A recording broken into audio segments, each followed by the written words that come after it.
Hello everyone, welcome to the channel. So today we are going to start our chapter 10 of the series Spectrum Revision through MCQs, and ये हमारा 10th chapter है, that is the first phase of revolutionary activities from 1907 to 1917. Now before starting the chapter, let me give you some idea and explanation about some of the facts of the chapter, important facts, and then straight away we will move to the MCQs of this chapter. Now, if I talk about a survey of the revolutionary activities, now first of all let us start with the Bengal. Bengal में कौन कौन सी revolutionary activities हुई थी from 1907 to 1970. First of all, the first revolutionary organization to be formed was Anushilan Samiti. Now this Anushilan Samiti was firstly formed in the year 1902. Midnapore में form हुई थी, and Midnapore के अलावा it was formed in Calcutta. ठीक है. Now next, Sandhya was a newspaper और journal through which the revolutionary ideas were spread across the masses. 1906 में ये स्टार्ट हुआ था and it was a weekly journal और न्यूज़पेपर. ठीक है, ये आप ध्यान रखेंगे.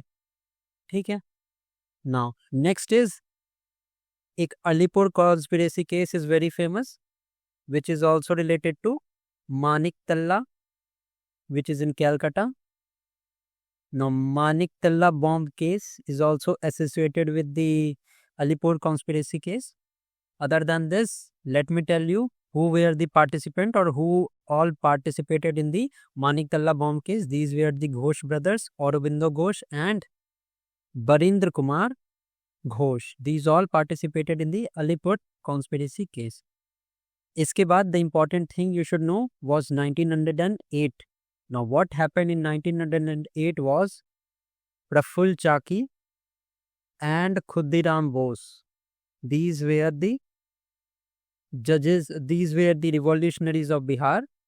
Now these both person they attempted to murder Muzaffarpur magistrate whose name was Kingsford. ठीक है. सो 1908 में ये इंपॉर्टेंट है आपका. ऑल्सो 1912 में a bomb was thrown at viceroy Hardinge. Now who threw this bomb? This bomb was throwed by Ras Behari Bose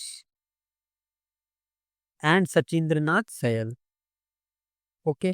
now this Sandhya का मैंने बताया, Yugantar and Kal, these were also some of the newspaper that advocated the revolutionary activities. ठीक है. Now Zimmermann plan, this is related to Ras Behari Bose, जिसमें कि world war 1 के time पे German fire arms को इंडिया में इंपोर्ट करना था to wage war against the British. ठीक है. सो ये जिमरमैन प्लान, ये आप ध्यान रखना, ये भी एग्जाम में आ सकता है. Now the next important thing is the revolutionary activities of Maharashtra. Now Ramosi Peasant Force, this was formed in the year 1879 by whom? So by Vasudev Balwant Phadke. So इनका नाम आपको याद रखना है. This is very important. Next, Tilak used his paper Kesari and Maharat. These Kesari was in Marathi and this Maharat was a newspaper in English through which the revolutionary ideas were spread in France. Also, Tilak also used various cultural festivals such as Shivaji Festival and Ganesh Festival to propagate the ideas of revolutionary activities. Other than that, V.D. Savarkar, he had an organization Mitra Mela, and then Abhinav Bharat was also an organization of V.D. Savarkar. एक fact यहाँ पे और ध्यान रखना कि Mitra Mela was merge with the Abhinav Bharat society in which year? तो in 1904 this both societies were merged. Now if I talk about Punjab, तो Lala Lajpat Rai in his journal Punjabi was the name of journal in which he propagated the ideas of revolutionary activities. Other than that, his brother Ajit Singh, he launched the newspaper Anjuman e Mohsi bin Watan. This was also launched by him. If I talk about the revolutionary activities in abroad, सबसे पहला तो Shyamji Krishna Varman in the year 1905 in London, he formed the India House. Okay, and also he bought a journal which name was Indian Sociologist. So this Indian Sociologist was a name of journal that was brought by Shyamji Krishna Varman. Next in the line was Madam Bikaji Kama. She was in Parsi, and the name of her journal was Bande Matram, through which the revolutionary ideas were spread. Now, Madam Bikaji Kama is known to have unfurled the Indian tricolor at where? तो स्टगर्ट Germany में इन्होंने झंडा फहराया था. Next was the Ghadar party was very important. It was formed in the year 1913.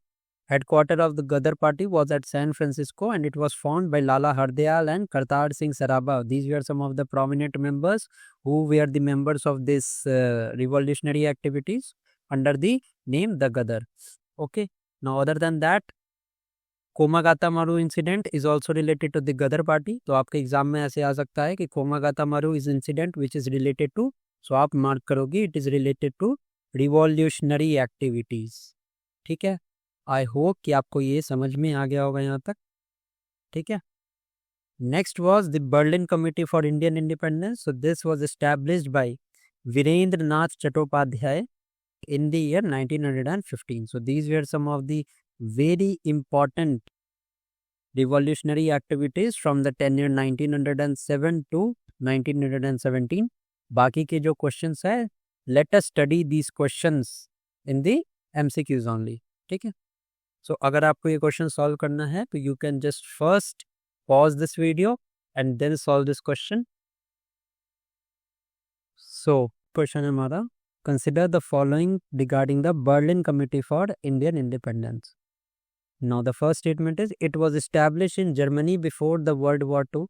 अब आप मुझे ये बताओ कि जब मैंने आपको बताया अभी इस चैप्टर में कि ये revolutionary activities are from 1907 to 1970 and this Berlin Committee of Independence, it was not formed before the World War II, बल्कि ये फॉर्म हुई थी वर्ल्ड वॉर 1 के टाइम में. And what was the year था हमारा 1915 का.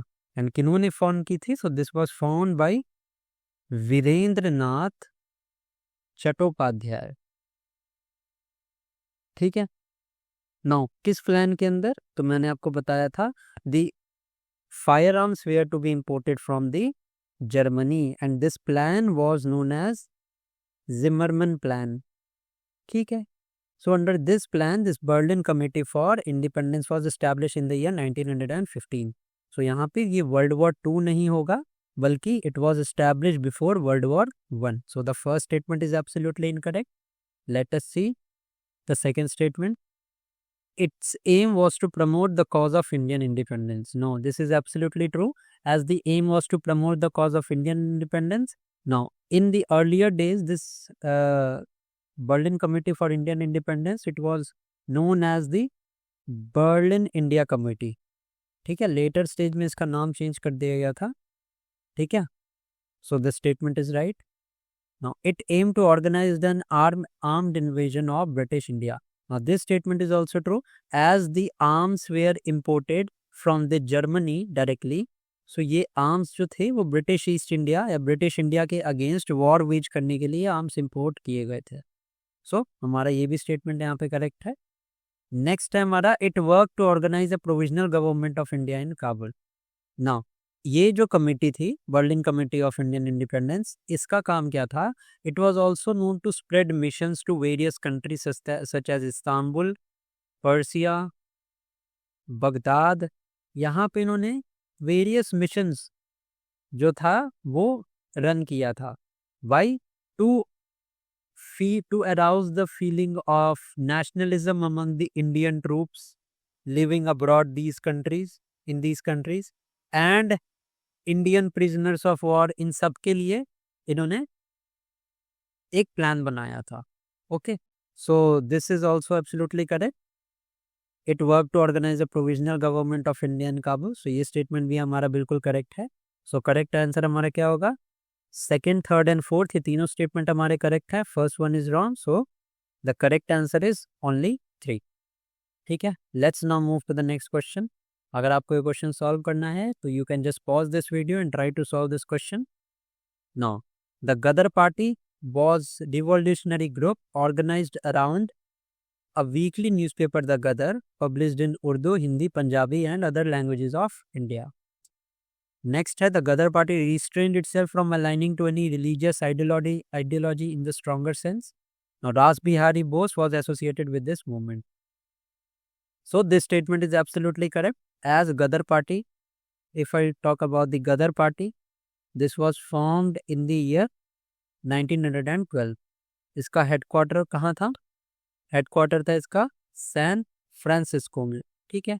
And it was a USA based party which was the main work of which was to wage war in India against the British India. ठीक है. Now this Ghadar party it included mainly of revolutionaries that had the mainly ex soldiers थे इसमें. Now x soldiers के अलावा peasants थे जो migrate करके गए थे पंजाब से to the US. So the first statement is correct. Now the Ghadar party restrained itself from aligning to any religious ideology. Absolutely correct है. There was no ideology. इनके जो एक फाउंडर थे सोहन सिंह भकना, उन्होंने तो ये बोला था वी आर नॉट सिख और Punjabis, our religion was patriotism. ठीक है. So this was some of the wordings that were said by him. So obviously ये भी स्टेटमेंट हमारा करेक्ट है. थर्ड स्टेटमेंट है Ras Behari Bose was associated with this movement. Absolutely correct. Ras Behari Bose, Kartar Singh Sarabha, Ganesh Pingle etcetera were the main leaders of this party.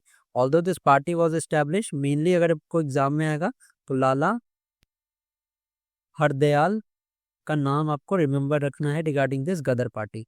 Also Ghadar party से related एक incident है that is Komagata Maru incident. ठीक है. से ये आपको ये भी ध्यान में रखना है. ठीक है. Let's now move to the next question. You can just pause this and try this question अगर आपको आता है तो. नाउ इस क्वेश्चन में क्या किया है, कह रहा है हमसे कि we have to match the pairs with the revolutionary activities abroad. Now revolutionary activities देखते हैं. Swadesh Sevak Sangh, this was formed in Vancouver, not Seattle. It was formed in Vancouver and किन्होंने फॉर्म किया था? जीडी कुमार्स ने सेटअप किया था इसको. ठीक है. सो सिएटल में फॉर्म नहीं हुई थी. United India House, this was formed at Seattle. ठीक है. Who formed it United India House? तो तारक नाथ दास एंड जीडी कुमार ने ये फॉर्म किया था. ठीक है. And its main aim was to wage the revolutionary activities. No India House was formed in London. ये एब्सोल्युटली हमारा करेक्ट है. India House was formed in the year 1905 by Shyam ji. It was formed by Shyam ji Krishna Varman. And Shyam ji Krishna Varman का एक journal भी आता था which name was Indian sociologist. तो ये भी आपको ध्यान में रखना है. ठीक है. तो इसका हमारा only the one pair is correct है, जो हमारा थर्ड पेयर है. स्वदेश सेवक होम का वैनकूवर होगा and then United India House का सिएटल होगा. ठीक है. सो इसका आंसर ओनली वन है. Let us now move to the next question. Now Ramosi peasant force was organized by. अगर आपने एक्सप्लेनेशन पार्ट देखा होगा तो आपको ये चीज़ पता होगी कि it was found by Vasudev Balwant Phadke. Now 1879 में ये फॉर्म हुआ था. एंड एम क्या था इस पीजेंट फोर्स का? इसका एम था to instigate an armed revolt. Arm revolt को इंस्टिगेट करना है by disrupting the communication lines. Communication lines जो थी उस टाइम पे, that is telephone, telegraphs etcetera, उनको टैम्पर करके एंड देन आर्म रिवॉल्ट को रेज करना. और सावरकर की अगर मैं बात करूं तो सावरकर के रिलेटेड दो ऑर्गेनाइजेशन मैंने आपको पहले बता दी हैं, that is Mitra Mela and Abhinav Bharat. These are the two organization made by V D. Savarkar. ठीक है. Chapekar brothers are known for assassination attempt in Mumbai तो ये भी आपको पता होना चाहिए। Gopal Hari Deshmukh is known as Lokhitwadi. आपको ये नाम पता होगा अगर आपने मेरी पहले की वीडियोस देखी होंगी या स्पेक्ट्रम सीरीज की सोशियो कल्चरल रिफॉर्म मूवमेंट की अगर आपने वीडियो देखी है तो वहाँ आपने ये नाम देखा होगा। ठीक है, तो इसका करेक्ट आंसर हमारा वासुदेव बलवंत फडके है। ठीक है, let's now move to the next question. ये हमारा Sandhya Yugantar and Kal seen in the context of revolutionary activities were क्या। तो संध्या क्या था, युगंतर क्या था, कल क्या था। So these were some of the journals and newspapers that were related to the revolutionary ideas. ठीक है, संध्या जो था it was a weekly newspaper. ठीक है, रिवॉल्यूशनरी ऑर्गेनाइजेशंस के बारे में मैंने आपको बता दिया है, ये तो नहीं हो सकता। इसका करेक्ट आंसर होगा क्या, जर्नल एंड न्यूज़पेपर। और नेक्स्ट देखते हैं। Now, Komagata-Maru incident was related to which revolutionary organization? Now, again, अगर आपने मेरा एक्सप्लेनेशन का पार्ट सही से पढ़ा होगा तो आपको पता चला होगा कि what was this. Now, let me tell you this in a bit explanation कि ये Komagata-Maru incident क्या था. Now, it was mainly the name of a ship. Komagata-Maru was the name of a ship that was carrying 370 passengers. Mainly this 370 passengers में Sikhs थे and Punjabi Muslims थे। ठीक है, जो कि इमिग्रेंट्स थे।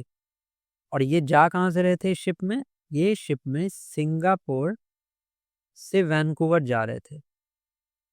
ठीक है, तो हुआ क्या था कि जब ये वैनकूवर हमारे कनाडा में है, तो जब जैसे ही वो शिप कनाडा पहुंची, मतलब ये Komagata Maru, the name of the ship was Komagata Maru, when this ship reach the Vancouver, then the Canadian authorities were influenced by the British government and Canadian authorities ने बोला कि हम इस शिप को एक्सेप्ट नहीं करेंगे।